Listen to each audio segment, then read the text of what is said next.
Okay, നമ്മളിന്ന് നോക്കാൻ പോകുന്നത് എങ്ങനെയാണ് നമ്മുടെ സിസ്റ്റത്തിൽ പൈച്ചാം ഇൻസ്റ്റാൾ ചെയ്യാമെന്നാണ്. ജസ്റ്റ് നിങ്ങൾക്ക് ഓൾറെഡി ആ ഒരു സിപ്പ് ഫയൽ തന്നിട്ടുണ്ടാവും. ജസ്റ്റ് എന്ത് ചെയ്യുക, ഡൗൺലോഡ്സിൽ പോയിട്ട് ആ സിപ്പ് ഫയല് റൈറ്റ് ക്ലിക്ക് ചെയ്തിട്ട് എക്സ്ട്രാക്ട് ഓൾ കൊടുക്കുക. ഓക്കെ, ദെൻ ജസ്റ്റ് എന്ത് ചെയ്യുക, എക്സ്ട്രാക്ട് ചെയ്യുക.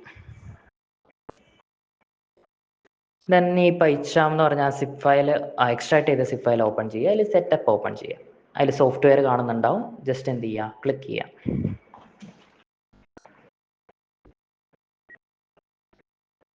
ഓക്കെ, നെക്സ്റ്റ് അടിച്ചു കൊടുക്കാം. നെക്സ്റ്റ്.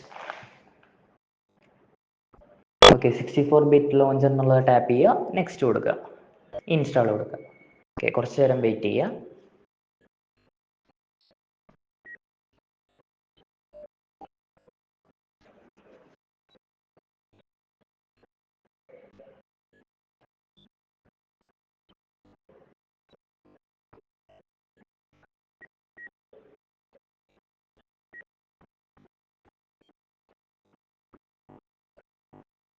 ഓക്കെ, നമ്മുടെ ഇൻസ്റ്റാളേഷൻ ഓക്കെ ആയിട്ടുണ്ട്. ജസ്റ്റ് ഫിനിഷ് കൊടുക്കുക.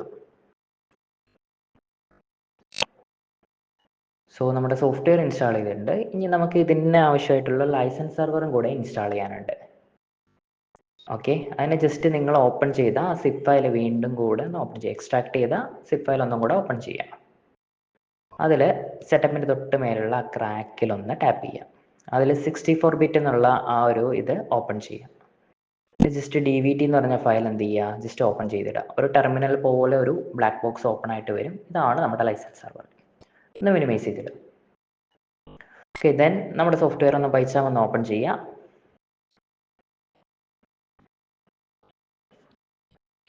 അതിൽ ഓക്കെ കൊടുക്കുക.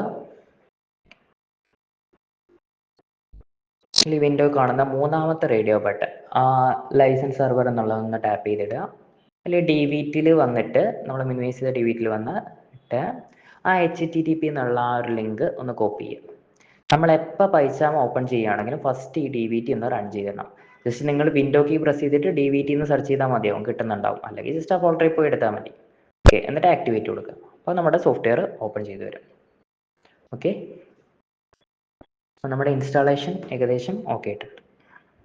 ഓക്കെ കൊടുക്കുക.